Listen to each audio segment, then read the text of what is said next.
رمضان المبارک رمضان المبارک رمضان المبارک بہار رمضان۔ بسم اللہ الرحمن الرحیم۔ فبأي آلاء ربكما تكذبان۔ میں سید فہد اور ہمارے پروڈکشن اینڈ شوٹ ہیڈ علی نقاش کی طرف سے السلام علیکم پاکستان۔ بہار رمضان ٹرانسمیشن سحری ٹائم اور آج کا سیگمنٹ جو روزانہ آپ ایک دن چھوڑ کے ایک دن دیکھ رہے ہیں، آج کے مہمان، آج ہمارے مہمان کراچی کی یونین کمیٹی 4 کے چیئرمین، پولیٹیکل ورکر، صحافت میں بھی بہت ٹائم گزارا، ایجوکیشن فیلڈ میں بھی اپنی زندگی کے شروعات کے دنوں میں ایجوکیشن فیلڈ میں بھی ٹائم گزارا، لیکن اب مستقل پالیٹکس کر رہے ہیں اور پالیٹکس کے تھرو کوشش کر رہے ہیں کہ عوام کی خدمت کریں، اپنے علاقے کی خدمت کریں، اور بہت سے کام ہیں ان کے جو شاید لوگوں کو نہ پتہ ہوں۔ ہم کوشش کریں گے کہ وہ بھی ان سے پوچھیں کہ کون سے ایسے کام اپنے علاقے میں کیے ہیں، اور ہم یہ بھی پوچھنا چاہیں گے ان سے جو نوجوانوں کے لیے آگے سبق ہوگا کہ کس مشکل وقت سے گزرتے ہوئے اس لیول پہ وہ پہنچے ہیں زندگی کے اس حصے میں۔ تو ہم اپنے مہمان کا تعارف کرواتے ہیں۔ یونین کمیٹی 4 کے چیئرمین میر عباس تالپور صاحب آج ہمارے درمیان موجود ہیں۔ السلام علیکم۔ وعلیکم السلام۔ میر صاحب، ہمارے سیگمنٹ کا صحیح معنوں میں جو مقصد ہے، ہم اپنے درمیان اس طرح کے مہمانوں کو بلا رہے ہیں جو مختلف شعبوں سے تعلق رکھتے ہیں اور ان کی زندگی کے اتار چڑھاؤ تھوڑے بہت پوچھنے کی کوشش کریں گے، وہ رمضان کیسے گزارتے ہیں پوچھنے کی کوشش کریں گے، تاکہ آگے آنے والی نسل اس سے کچھ اچھا سیکھ کے اپنی زندگی میں اسے اپنا سکے۔ تو سب سے پہلے تو جو مہینہ مقدس مہینہ چل رہا ہے، ہم باقی بھی باتیں آپ سے کریں گے، ٹائم تو ہمارا کم ہے، آپ سے باتیں تو بہت زیادہ کرنی ہے انشاءاللہ، پھر کبھی طویل انٹرویو بھی کریں گے، لیکن ہم چاہیں گے کہ میر عباس صاحب رمضان کو کس نظر سے دیکھتے ہیں، کہ رمضان کیا ہے، رمضان ہمیں کیا سکھاتا ہے، کیا بتاتا ہے؟ دیکھیں فہد بھائی، آپ کا اور نقاش کا بہت شکریہ کہ آپ نے مجھے یہاں مدعو کیا، اور رمضان شریف ماشاءاللہ پرہیزگاری عبادت کا درس دیتا ہے ہمیں، اور ہم اللہ پاک اور اس کے رسول صلی اللہ علیہ وآلہ وسلم نے جو ہمیں حدیثوں میں اور قرآن پاک میں رمضان شریف کی برکتوں اور اس کی عبادتوں کا جو ثمر بتایا ہے، اگر ان میں سے اگر ہم ہر ایک کو اس کو بتانے میں، اس کا درس اور اس کی برکات ہم سمجھانے میں کامیاب ہو گئے، تو الحمدللہ آپ 11 مہینے ایک طرف، رمضان شریف ایک طرف، اور رمضان شریف کی عبادتیں، رمضان شریف کی برکتیں، آپ انسان گناہگار ہے، اس کو اس کی عبادتیں اللہ پاک اور اس کا رسول قبول کرتا ہے، اور انشاءاللہ اس مہینے میں جتنی آپ عبادتیں کریں گے، جتنا آپ بوئیں گے اتنا ہی کاٹیں گے۔ زبردست، ماشاءاللہ۔ میر صاحب، آپ نے اپنی زندگی کا ایک کافی طویل عرصہ گزار دیا ہے، آپ نے نسلیں بنتی ہوئی دیکھی ہوں گی اپنی زندگی میں، لیکن ہم شارٹ ٹائمنگ میں آپ سے پوچھنا چاہیں گے کہ جب آپ نے اپنی ایجوکیشن حاصل کی اور اس وقت سے لے کر یا اپنے بچپن سے لے کر کہ آپ کے والد کیا تھے، آپ کو کیا کوئی مشکلوں کا سامنا ہوا، یا آپ کے والد کوئی بہت بڑے وڈیرے تھے، زمین جائیداد کے مالک تھے، آپ کو سب بنا بنایا ملا اور آپ کو ایک مطلب محنت نہیں کرنی پڑی؟ مقصد یہ ہے کہ اگر آپ کو محنت کرنی پڑی، مشکلوں کا سامنا کرنا پڑا، تو وہ ہم شارٹ ٹائمنگ میں آپ سے پوچھنا چاہیں گے، تاکہ آگے کی نسل بھی ہمیں آگے کی نسل جو ہے وہ یہ سمجھ سکے، سیکھ سکے کہ یہاں تک پہنچنے میں کن مشکلوں کا سامنا آپ نے کیا۔ دیکھیں جی، محنت کے بغیر تو کوئی کام نہیں ہوتا، اور میں کوئی لینڈ لارڈ نہیں نہ کوئی زمیندار تھا۔ میرا والد صاحب، میں ابھی بچپن میں ہی تھا تو میرے والد صاحب جو ہیں وہ بلائنڈ ہو گئے، مکمل طور پہ آنکھیں کالا پانی آ گئی، وہ بیٹھ گئے۔ اس کے بعد میرے مرحوم بڑے بھائی نے ہمیں پالا پوسا بڑا کیا، ہماری ایجوکیشن میں ان کا ایک بہت بڑا کردار اور رول تھا، اور میں تو اپنی تعلیم جو ہے ابتدائی تو اپنے بھائی گاؤں میں حاصل کی. اس کے بعد ہائی اسکول میں تو ہم تقریباً 4-5 کلومیٹر پیدل جاتے تھے. پیدل جا کے ہم نے ہائی اسکول تک کی تعلیم حاصل کی, پھر کالج, اس کے بعد گریجویشن. اس کے بعد میں پاکستان اسٹیل میں آیا اور میں نے پاکستان اسٹیل میں 12 سال جاب کی. اور 12 سال جاب کرنے کے بعد میں جو ہے وہ وہاں سے PRF کی اسکیم انہوں نے نکالی تھی, جبری لوگوں کو نکال رہے تھے, تو اس میں میں نے چھوڑا. اور پھر میں صحافت میں آ گیا. اور صحافت بھی وہ کی کہ مزاحمتی صحافت کی, تحقیقاتی صحافت کی, انویسٹیگیشنس کی. ہم نے ملیر کے مختلف علاقوں میں ان کے ایشوز پر بہت زیادہ فوکس کیا, ان کے ایشوز پر عوام کی رہنمائی کی, ان کی مدد کی, ان کے ساتھ جڑے رہے. میں ملیر پریس کلب کا جو ہے وہ 2 بار صدر بنا ہوں, اور میں نے ایک عرصہ اردو سندھی اخبارات میں صحافت کی ہے. ایک بہت بڑا ہمارا ایک کنٹریبیوشن رہا ہے. اس کے بعد میں سیاست میں آیا. صحیح. اب سیاست میں بہت عرصے سے ہیں اور بہت ایکٹیو ہیں آپ, تو ہم سیاست پہ زیادہ بات نہیں کریں گے, لیکن آپ کو جب بلایا اور ہم نے اپنے کچھ دوستوں کو بتایا کہ 2 دن بعد میر صاحب کا ایک انٹرویو ہے, تو میری بھی نالج میں ایشو تو تھا, لیکن سب نے کہا اس ایشو پہ بات ضرور کیجیے گا تاکہ جن لوگوں کو آگاہی نہیں ہے ان کو بھی معلومات فراہم ہو جائے اور آگے کیا ہونے والا ہے وہ بھی ہمیں پتہ چل جائے. آج کل گلشن حدید فیز 1 بیسیکلی آپ اس UC کا حصہ بھی نہیں ہیں خاص طور پہ, لیکن پھر بھی آپ نے جو اس میں بھاگ دوڑ کی ہے وہ کسی سے ڈھکی جھکی نہیں ہے. تو گلشن حدید میں جو بجلی کا ایک پرابلم چل رہا ہے اتنے عرصے سے, اور اب اسٹیل مل کی بجلی جو ہے KC والے لے رہے ہیں اور ٹرانسفر ہو رہی ہے, تو اس میں کچھ رکاوٹیں تھیں, کچھ اس میں سستی تھی, اور وہ ایک دم بہت تیزی سے کام آگے بڑھا ہے. تو ہم چاہیں گے کہ اس کے اوپر روشنی ضرور ڈالیں کہ اس مسئلے میں جو تیزی آئی ہے وہ کس وجہ سے آئی, کیوں آئی, اور یہ کتنے دنوں میں یہ پورا بحال ہو جائے گا, اور گلشن حدید فیز 1 اور خاص طور پہ اسٹیل ٹاؤن فیز 2 کی طرح 24 گھنٹے بجلی ان کو ملے گی. دیکھیں اپنا فائد مسئلہ یہ ہے کہ ہم ایک ذمہ دار ہیں, پارٹی کے عہدیدار ہیں, اور پارٹی نے اس کے چیئرمین زرداری صاحب کا یہ مشن ہے کہ عوام کی خدمت کی جائے. تو ایشو چاہے اسٹیل ٹاؤن میں ہو, چاہے فیز 1 میں ہو, چاہے گلشن حدید میں ہو, چاہے ملیر کے کسی بھی کونے میں ہو, کراچی میں ہو, ہم سب کی یہ کوشش ہوتی ہے کہ ہم اپنے لوگوں کے درمیان رہیں, ان کی خدمت کریں. پچھلے دنوں اسٹیل ٹاؤن میں سوئی گیس کا ایشو تھا, اور پھر دوستوں نے دھرنا لگایا, تو انہوں نے مجھے دعوت دی, ہم آ کے بیٹھ گئے.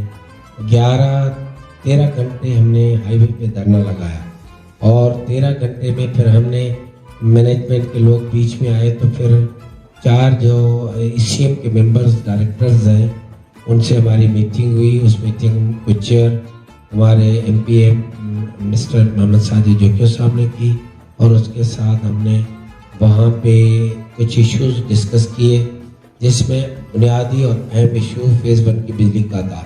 اور فیز 1 میں آپ کو پتہ ہے کہ اسٹیل مل اب اس پوزیشن میں نہیں رہی, نہ فیز 2 کو پانی دے پا رہی ہے, نہ فیز 1 کو بجلی دے پا رہی ہے, اور نہ ہی اسٹیل ٹاؤن کے ایشوز کو حل کر پا رہی ہے. تو ہم نے ان سے میٹنگ کی, ہم نے کہا بھائی جو آپ کا کام نہیں ہے آپ برائے مہربانی اس کو فوری طور پہ ہینڈ اوور کریں. تو پانی پہ بھی ہمارا فوکس تھا. فیز 1 کی بجلی جو ہے اس میں یہ طے ہوا کہ بھئی انہوں نے کچھ پیمنٹ بھی کی, تقریباً 34 کروڑ روپیہ انہوں نے الیکٹرک کو پیمنٹ کی. اب وہ پروسیس تقریباً آخری مراحل میں ہے. اب وہ جو ہے وہ ٹیسٹ میٹر فارم جو ہیں وہ جمع ہو رہے ہیں, اور میں آپ کو بتاتے ہوئے خوشی محسوس کر رہا ہوں کہ 1500 گھروں کے ٹیسٹ فارم کمپلیٹ ہو چکے ہیں, اور انشاءاللہ تعالی جیسے یہ کمپلیٹ ہو جائیں گے تو یہ 13 PFDs پر مشتمل علاقہ ہے. ہمیں ایک PFD وائز اس جو ہے وہ اس کو آن کرتے روشن کرتے جائیں گے. میں PDN اور اس کی ٹیم کو, پاکستان اسٹیل مل کی مینجمنٹ کا بھی شکریہ ادا کر رہا ہوں کہ وہ ہمارے ساتھ اس مسئلے پہ بہت تعاون کر رہی ہے. کہ الیکٹرک میں جہاں ایشو آتا ہے تو پھر ہم اپنے MNA جام عبد الکریم صاحب MPA محمد ساجد جوکو صاحب سے گزارش کرتے ہیں, ان کے بدولت پھر ہم اس کو بھی کرتے جا رہے ہیں. ابھی جو میٹنگ ہوئی تھی اس میں بھی ہم نے سارے ایشوز کو ان کو آن بورڈ لیا تھا تاکہ ہم اس سارے معاملے کو جو ہے وہ فوری طور پہ حل کر کے فیز 1 کی عوام کو ریلیف دینے میں کامیاب ہو جائیں. اور مجھے یقین ہے کہ ایز سون ایز جتنا جلدی ہو سکا ہم اس ایشو کو حل کر پائیں گے. بہت زبردست, یہ تو بہت اچھا ہو جائے گا کہ جو اتنے سالوں سے فیز 1 اور اسٹریٹ ٹاؤن پریشان تھا بہت جلد وہ ان کی یہ پریشانی ختم ہو جائے گی. میر صاحب آپ سے ایک سوال اور کریں گے. ابھی آپ کو کچھ ہی عرصہ ہوا ہے اپنے وائس چیئرمین کا عہدہ جو ہے سنبھالتے ہوئے, اور اب باقاعدہ الیکشن بھی ہو گئے ہیں, اور جن میں وہی گورنمنٹ ہے جس سیاسی پارٹی کے تھرو, پاکستان پیپلز پارٹی کے تھرو آپ چیئرمین وائس چیئرمین بنے. تو ہم یہ پوچھنا چاہیں گے کہ آپ اپنے اس ٹرن اوور میں آپ کی کیا پلاننگز ہیں, خاص طور پہ آپ کی UC4 کے حوالے سے, اور آپ کے پاس پارٹی کا عہدہ بھی ہے جس کے انڈر میں باقی UCs بھی ملیر کی آتی ہیں. تو وہ جو شہری علاقہ ہے جو اکثر وہ بیشتر ہم ڈفرینٹ سوشل میڈیا پہ دیکھتے ہیں کہ وہ اس پارٹی کی یا جو عہدیدار ہیں ان کی مخالفت میں جا رہا ہوتا ہے کہ شہری علاقے کے لیے کچھ نہیں کرتے, جبکہ بہت سارے کام ہمیں بھی پتہ ہے کہ ہوئے اور نظر بھی آئے, لیکن ان کو پروموٹ شاید صحیح سے نہیں کیا گیا تو لوگوں کی نظروں میں نہیں ہے. جو کام آپ کر چکے ہیں اور جو کام آپ نے اس ٹرن اوور میں کرنے ہیں, خاص طور پہ اپنی UC اور باقی UC کے حوالے سے بھی, وہ ضرور ہمارے آڈینس کے ساتھ آپ شیئر کریں. دیکھیں, بہت شکریہ فہد. میں بیسیکلی میری تو کوشش یہی ہے, اور ہم نے اپنے منشور میں رکھا ہے کہ انشاءاللہ تعالیٰ میں اپنی یونین کمیٹی کو ماڈل یونین کمیٹی بناؤں گا. اس سلسلے میں ہم نے کافی پلان کیا ہوا ہے. بدقسمتی سے ابھی ہم وہ 100% تو کامیاب نہیں ہوئے, لیکن پائپ لائن میں کام ہے. ہمارا فوکس پانی پہ ہے. پانی کا بہت بڑا ایشو ہے فیز 2 میں, اس کو کر رہے ہیں. سیوریج کو ترجیح بنیادوں پہ حل کر رہے ہیں. سیوریج اور پانی کے ایشو حل کرنے کے بعد ہمارا پلان یہ ہے کہ ہم روڈوں کی طرف جائیں گے. روڈز بھی بنائیں گے. پارکس میں ہمارا کام چل رہا ہے. کچھ پارکس میں ہم خود کام کر رہے ہیں, کچھ پارک ہمارے MC سے ہم نے کوشش کی اس سے کرائیں, اور کچھ ہم ٹاؤن سے کروائیں گے. الحمدللہ ہم بڑے خوش نصیب ہیں. اس وقت ہمارے جیالے میئر بیٹھے ہوئے ہیں, ڈپٹی میئر جو ہمارے صدر بھی ہیں ملیر کے وہ بھی جیالے بیٹھے ہوئے ہیں, ہمارے MNA صاحب بھی جیالے ہیں, ہمارے MPA وہ بھی پیپلز پارٹی کے جیالے ہیں, اور اس کے ساتھ ہمارے ٹاؤن چیئرمین ہیں UC پیپلز پارٹی کے ہیں. اور میں سمجھتا ہوں کہ ہمارے پاس کوئی بہانہ نہیں ہوگا, کوئی عذر نہیں ہوگا, اور ہم خدمت کے جذبے سے میدان میں اترے ہیں. آپ دعا کریں, عوام ہمارا ساتھ دے. انشاءاللہ تعالی ہم اپنی یونین کمیٹی کو ماڈل یونین کمیٹی بنائیں گے. اس سے پہلے بھی ہم نے پارکس میں کام کیا تھا, آپ ہمارے ساتھ تھے. خوبصورت پارک بنائے تھے, سیوریج کے ایشوز کو حل کیا تھا, روڈز بنائے تھے. ابھی بھی ہمارا پلان یہ ہے کہ گلیوں میں ہم پیور بلاک کی طرف جائیں گے. مین جتنے روڈز ہیں اس کو کارپیٹ کرائیں گے.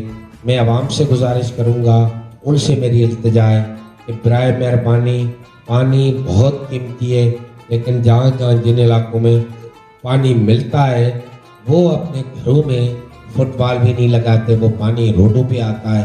وہ فٹ بال لگا کے پانی کو محفوظ کریں. اور دوسری میری گزارش ہے کہ آپ کچرا باہر نہ پھینکیں.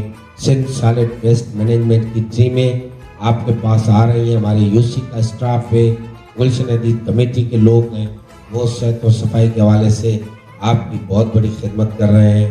آپ برائے مہربانی خود کچھ اپنا حصہ ملائیں, اور ساتھ میں آپ سے یہ بھی گزارش ہے کہ یہ سارے معاملے کو آپ جو ہیں وہ اس میں انوالو رہیں گے. ہمارے ساتھ آپ کی شراکت داری ہوگی, ہمارے ساتھ آپ جڑے رہیں گے, تو ہمارا خدمت کا جذبہ بھی بڑھے گا, اور ہم اپنی گلشن حدید کو جو ہمارا نعرہ ہے کہ گلشن کو گلشن بنائیں گے, اس میں کامیاب ہوں. بہت خوب, انشاءاللہ ہم آپ کے ساتھ ہیں سر, اور وقتاً فوقتاً نشاندہی بھی کریں گے. اور ہم بڑے خوش رہتے ہیں کہ جب بھی ہماری ٹیم کے کسی بھی ممبر نے آپ کو کسی بھی پرابلم کے بارے میں بتایا تو ودن اے ڈیز ودن اے منٹس, کبھی کبھی ایسا بھی ہوتا ہے کہ ہم بتاتے ہیں اسی وقت ہمارے سامنے آپ نے فون کر دیا اور اس مسئلے کا حل نکال لیا. تو انشاءاللہ آگے بھی آپ کو نشاندہی کرتے رہیں گے. ایک چیز اپنے علاقے کے خاص طور پہ حوالے سے ہم بات کریں گے, جو ویسے تو پورے پاکستان کا مسئلہ ہے, ایک اسٹریٹ کرائم اور ایک مہنگائی. اب اگر مہنگائی کی بات کریں تو مہنگائی اگر ہم خبریں دیکھیں, خبریں سنیں اور سوشل میڈیا دیکھیں تو پوری دنیا اس لہر سے اس وقت متاثر ہے مہنگائی کی. لیکن پھر بھی دو جگہ ہم بڑے حیران ہوئے کہ ہم نے آپ سے بھی ڈسکس کیا تھا کہ ہم سستی سبزی, سستا فروٹ اور سستا اناج رمضان میں بیچنا چاہ رہے ہیں کاسٹ ٹو کاسٹ, جس پہ لوگ ہمیں قرضہ حسنہ دیں, ہم وہ سامان خرید کے لائیں گے, کاسٹ ٹو کاسٹ بیچیں گے اور پھر وہ قرضہ جو آپ نے دیا ہوگا وہ ہم واپس کر دیں گے. تو اس میں ہمارے کچھ دوست ایڈ ہوئے جن کا ہماری آرگنائزیشن سے تعلق نہیں تھا. انہوں نے کہا ہم بھی یہ کام کرنا چاہ رہے تھے, ہم آپ کے ساتھ مل کے ہی کرتے ہیں, آپ پروموشن کریں, ہم کچھ سامان لاتے ہیں لیکن پہلے ہم وزٹ کریں گے اور ریٹس کا موازنہ کریں گے. ہم وہ سبزی منڈی گئے اور فروٹ لے کے آئے اور ان کی اپنی گاڑیاں تھیں تو کرایہ بھی انہوں نے اس میں نہیں لگایا, اور صرف جس بندے کو کھڑا کر کے جو اسے ڈیلی کی دہاڑی دینی تھی اس کے پیسے اس میں لگائے. انہوں نے مجھے ریٹ دیے کہ یہ ریٹ, میں نے آن لائن چیک کیا ریٹ کم تھے. میں نے کہا ٹھیک ہے ریٹ کم ہے اور اس کا فلائر بناتے ہیں سوشل میڈیا پہ پوسٹ کرتے ہیں. ہم نے پوسٹ کیا تو ود ان منٹ ایک کمنٹ آیا کہ فیس ٹو بابر احمد مسجد کے سامنے خربوزہ 150 روپے کلو بک رہا ہے اور آپ 200 روپے کلو بیچ رہے ہیں, جبکہ ہم سبزی منڈی سے ڈائریکٹ خرید کے لائے تھے. پھر اگلے دن اٹھا تو اس میں میسج آیا ہوا کہ آپ 200 روپے کلو امرود بیچ رہے ہیں, بابر احمد مسجد کے سامنے 100 روپے کلو امرود بک رہا ہے. میں نے یہ کیا ہو رہا ہے؟ پھر میں نے اس بندے سے رابطہ کیا, بھائی آپ نے صحیح ریٹ لگائے یا کوئی دو نمبری بیچ میں کیے, کیا معاملہ ہے؟ کہہ رہا بھاگ بھائی آپ چلیں اور جا کے ریٹ دیکھ لیں, کوئی ایسا مسئلہ نہیں ہے. پھر میری کل ایک ویڈیو نظر سے گزری, وہ تھی JDC کے جو جنرل سیکرٹری ہیں ظفر عباس بھائی کی. اور ظفر عباس بھائی نے پچھلے سال آپ کو یاد ہوگا فروٹ کا 3 دن بائیکاٹ کیا اور پھر فروٹ کے ریٹ نیچے آئے. آج وہ چوتھے پانچویں روزے کی ان کی ویڈیو تھی جو میں نے کل دیکھی کہ وہ کسی بازار میں تھے کراچی سینٹرل کے, اور روڈ پہ وہ ایسے کھڑے ہوتے ہیں سارے فروٹ والے, اور انہوں نے جب فروٹ کے ریٹ پوچھے تو وہ بتا رہے تھے کہ پپیتا جتنے کا بک رہا تھا سبزی منڈی میں 7 روپے مہنگا بک رہا ہے, اور وہاں روڈ پہ کھڑا ہوا 7 روپے سبزی منڈی سے بھی کم ریٹ میں بیچ رہا ہے. خربوزے کا بھی ایسی معاملہ ہے. تو ان کا مقصد یہ تھا ویڈیو بنانے کا کہ جب صحیح ریٹ پہ چیزیں بک رہی ہیں تو میں کیوں احتجاج کرنے کا کہوں, ہڑتال کرنے کا کہوں. تو ہمارے گلشن حدید میں بھی ہم حیران ہو گئے کہ سبزی منڈی والے ریٹ سے کم ریٹ میں چیزیں بک رہی تھیں. لیکن اگر ہم دوسری طرف جائیں, اسٹریٹ کرائم وہ بھی کافی حد تک قابو پایا ہے. لیکن ایک چھوٹی سی ایڈوائز ہماری طرف سے تھی, پڑھے لکھوں کا علاقہ ہے اور بہت زیادہ تعداد میں اس علاقے میں بزنس کمیونٹی کے لوگ بھی رہتے ہیں جو اسی علاقے میں بزنس کرتے ہیں, اور ہماری بڑی پراپر گلیاں بنی ہوئی ہیں, پراپر ان ہے پراپر آؤٹ ہے. تو کیا ہم محلہ کمیٹیاں بنا کے اپنے گلیوں پہ گارڈز اور جو اسٹاپرز ہوتے ہیں, وہ کراچی میں بہت سے علاقوں میں اب یہ کام ہو گیا ہے, محلہ کمیٹی اور جو یونین کمیٹی کے لوگ ہوتے ہیں انہوں نے مل کے یہ کام کیا ہے, اور پھر محلے والے وہ پیسے جمع کرتے ہیں, گارڈ کی تنخواہ دے دیتے ہیں اور جو بھی اس میں خرچہ ہوتا ہے. لیکن اس میں آپ جیسے لوگوں کو آگے بڑھنا پڑے گا کہ خود ہی جب رستے ہم بند کر دیں گے تو شاید یہ چیزیں یہاں پہ اور زیادہ کم ہو جائیں. دیکھیں آپ نے کافی اچھی ڈیٹیلز میں چیزیں بتا دیں, ہمارا بھی کچھ ایسا ہی ایکسپیرینس ہے. گئے کافی دفعہ مارکیٹس میں چھاپے بھی مارے ہیں, گئے بھی ہیں, ریٹس بھی چیک کیے ہیں, سرکار کے ریٹس پہ بھی عمل کرایا ہے. کچھ چھپ جاتے تھے, کچھ بھاگ جاتے تھے, کچھ ٹھیلے چھوڑ کے چلے جاتے تھے, کچھ گم ہو جاتے تھے. ظاہر ہے ان کی بھی مجبوریاں, وہ اس ریٹ پہ نہیں مل رہا. ہمیں بھی احساس ہے مہنگائی ایک عالمی ایشو ہے, آپ کو پتہ ہے ہمارے یہاں تو بہت زیادہ ہے, غربت بھی زیادہ ہے, مہنگائی بھی زیادہ ہے, معیشت بھی کمزور ہے, اس وجہ سے یہ سارے ایشوز ہیں. لیکن جن مسئلوں کی آپ نے نشاندہی کی ہم آلریڈی اس پہ ورکنگ کر رہے ہیں, کام بھی کر رہے ہیں. ہم اپنے لوگوں سے جڑے ہوئے ہیں. ہم نے اپنے یونین کمیٹی کا ایک گروپ بنایا ہوا ہے جس میں ہم 1 گھنٹہ ڈیلی عوام سے ان کے مشورے, ان کے رائے, ان کی سجیشنس, ان کی تجاویز لیتے ہیں تاکہ وہ ہمارے ساتھ جڑے رہیں, ہمیں بتائیں کہ ایشوز کیا ہیں, مسئلے کیا ہیں. ہم انہیں فوری ریسپانس دیتے ہیں. جو فوری حل کرنے کا ہوتا ہے کرتے ہیں, جو فوری حل کرنے کا نہیں ہوتا اس پہ پھر ہم بیٹھ کے ورکنگ کرتے ہیں. اس میں زیادہ تر جو ایشو آ رہا ہے وہ مجھے پانی کا آ رہا ہے, اور پانی کا مسئلہ ہر دوسری تیسری گلی کا مسئلہ ہے. اس میں ہم نے ابھی فوکس کیا ہوا ہے, ہم نے میٹنگز کی, ہم نے دھرنے بھی لگائے, ہم نے کوشش کی, ہم کہہ رہے ہیں کہ اس کو کسی طرح عمل کرنے میں کامیاب ہو جائیں. اس کے بعد یہ آپ کی اچھی سجیشنز ہے. ہم آلریڈی مولا کمیٹیوں کی طرف جا رہے ہیں, اہل مولا سے ہم رابطے میں ہیں. اس میں ہم کوشش کریں گے اگر ہم گلی میں کوئی لگا لیں, لیکن یا پھر ہم پوری گلشن حدید کو کور فیس 2 کو کر لیں, اس پہ ہم ورکنگ کریں گے. اور عید کے بعد ہم انکروچمنٹ پہ بھی ایک گرینڈ آپریشن کریں گے. جب انکروچمنٹ آپ کی ہٹ جائے گی تو پھر انشاءاللہ تعالیٰ یہ جگیاں جو بیٹھے ہوئے ہیں, جو کہ اسٹریٹ کرائم والے کرمنلز جو ہیں, وہ کارروائی کر کے فوراً ادھر گھس جاتے ہیں. تو یہ سارے معاملے ہماری نظر میں ہیں. ہم ان میں آپ جیسے سوشل ورکرز سے بھی تعامل لیں گے. ہم پارٹیوں سے ہٹ کر ہم صرف گلشن حدید کی خدمت کرنا چاہتے ہیں, عوام کی خدمت کرنا چاہتے ہیں. ان کے ہر ایشو میں ان کے ساتھ کھڑے ہوئے ہیں, اور انشاءاللہ آپ دیکھیے گا ہر ایشو میں ان کا ساتھ دیں گے, ان کی مدد کریں گے, ان کی رہنمائی کریں گے. جو فوری حل کرنے والے ہوں گے حل کریں گے, جو دیر پا ہوں گے ان کے لیے ان سے مشاورت کریں گے, ان کو بتائیں گے, ان کو سمجھائیں گے. لیکن اللہ پاک کی مدد سے انشاءاللہ ہم یہ ایشو حل کرنے میں کامیاب ہو جائیں گے. میر صاحب آخری 2 ایشوز تھے جس میں سے ایک آپ نے خود ہی اس پہ بات کر لی, انکروچمنٹ پہ اور جو جگیاں وغیرہ ہیں, لیکن ساتھ ساتھ جو ہمارے گلشن حدید کے اندر بازار لگ رہے ہیں, اور کورونا سے پہلے بہت اچھا ماحول تھا, لیکن کورونا میں جس طریقے سے خاص جگہوں پہ کچھ بازار کی اجازت دی گئی اور انہوں نے پھر اس کو بعد میں پرماننٹ کر لیا, جیسے بابر احمد مسجد کے سامنے ہے, اسی طرح L9 گراؤنڈ کے پاس ہے. آپ میرے خیال میں ہر سال رمضان میں L9 گراؤنڈ صاف کرواتے ہیں آپ لوگ کہ وہاں پہ کچھ نوجوان کرکٹ کھیلیں, لیکن وہ پھر وہی حال بن جاتا ہے, ایک ٹیکسی کا مطلب یا گاڑیوں کا ایک اڈا بن جاتا ہے, وہ گراؤنڈ نہیں رہتا, جبکہ اور جگہ بھی موجود ہے. تو اس پہ کوئی پرماننٹ حل, جو چھوٹی انکروچمنٹ ہے, ہم یہ نہیں کہتے کہ ان لوگوں کا نقصان ہو, وہ بھی ظاہر سی بات ہے روزگار کے لیے نکلیں, کوئی پرماننٹ جگہ دے دی جائے. کراچی میں بہت سی جگہوں پہ آپ کی دور حکومت میں فکس جگہیں دے دی گئی چھوٹی چھوٹی, اور اس پہ باقاعدہ رینٹ بھی ہے, ہر چیز ہے, ٹیکس دے رہے ہیں, اور وہ سبزی بھی بیچ رہے ہیں, فروٹ بھی بیچ رہے ہیں. اور دوسرا مسئلہ میں اسی میں ایڈ کر دیتا ہوں کہ ایک بہت بڑا مسئلہ آپ نے حل تو کیا, اور اس میں آپ لوگوں کی, آپ اور ہمارے MPA MNA کی بہت بڑی کوشش تھی کہ ریڈ بس سروس گلشن حدید سے سٹارٹ کروائی, جو کہ روٹ میں نہیں تھی فرسٹ اٹیمپٹ میں, اور آپ لوگوں نے بھاگ دوڑ کر کے اس میں ایڈ کروائی. اور ابھی پھر شرجیل میمن صاحب کو یہ منسٹری ملی ہے, اور ملتے ہی انہوں نے 2 روٹ کا اعلان کر دیا ہے. کل میں خبروں میں دیکھ رہا تھا 2 نئے روٹ آ رہے ہیں, پک بس سروس میں بھی بسیں کا اضافہ ہو رہا ہے. تو کیا گلشن حدید کے لیے کچھ اور پلانز بھی ہیں کہ اور روٹ کے اوپر بھی ریڈ بس چلیں گی, یا یہ اس روٹ پہ ایک ہی بس صرف ٹاور والے روٹ پہ ہی رہے گی؟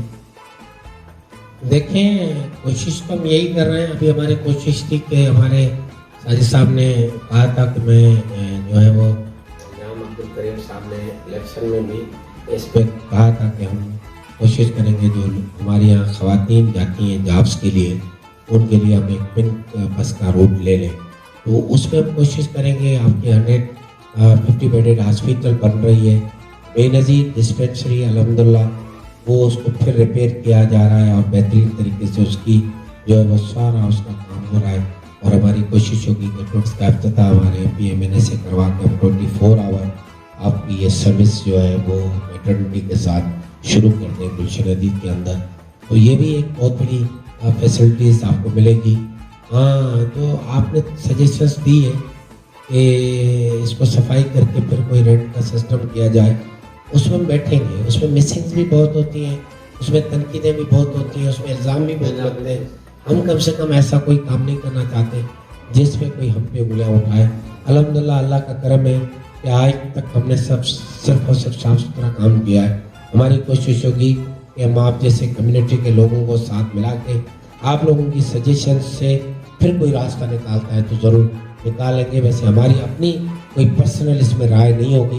آپ دوستوں سے بیٹھ کے آپ کے مشورے سے آپ سمجھتے ہیں کہ اس میں کوئی بہتری آ سکتی ہے تو اس میں ضرور کریں گے. ہمارے منشور پہ عمل درآمد کرانا ہمارا ذمہ داری ہے. بازاریں بھی باہر نکالنے کے پلان میں ہے کہ ہم اس کے علاقے اپنے کو صاف ستھرا کریں, بہتر کریں. زبردست, اچھے مقصد ہیں, اچھے گول ہیں آپ کے, اللہ تعالیٰ اس میں آپ کو کامیاب کرے, اور عوام کی خدمت کرنے کا جو جذبہ لے کے آپ آگے آئے ہیں اس میں کامیاب کرے. اور ہم ہمیشہ کی طرح اچھے کاموں کی تعریف کریں گے, اور جہاں پہ ہمیں لگے گا کہ کوئی لاپرواہی ہو رہی ہے یا کوئی بھول ہو رہی ہے تو آپ کو یاد ضرور کرائیں گے. اور آخر میں ہم آپ کا بہت شکریہ ادا کرتے ہیں کہ کل ہی ہم نے آپ کو کال کی اور آج آپ انٹرویو کے لیے آ گئے. اور ہماری کوشش تھی کہ ہم آپ کے زندگی کے مشکلات کو بھی نوجوانوں کے سامنے رکھیں, اور جو ہاٹ ایشوز چل رہے ہیں اس علاقے کے لحاظ سے اس پہ بھی آپ سے گفتگو کریں. شکریہ آپ کا بہت بہت سر. بہت شکریہ. ہم آج کے پروگرام کے لیے میں اور ہمارے پروڈکشن شوٹ ہیڈ علی نقاش اجازت چاہیں گے. انشاءاللہ کل ایک اور مہمان کے ساتھ آپ کے سامنے حاضر ہوں گے. اللہ حافظ. شکریہ.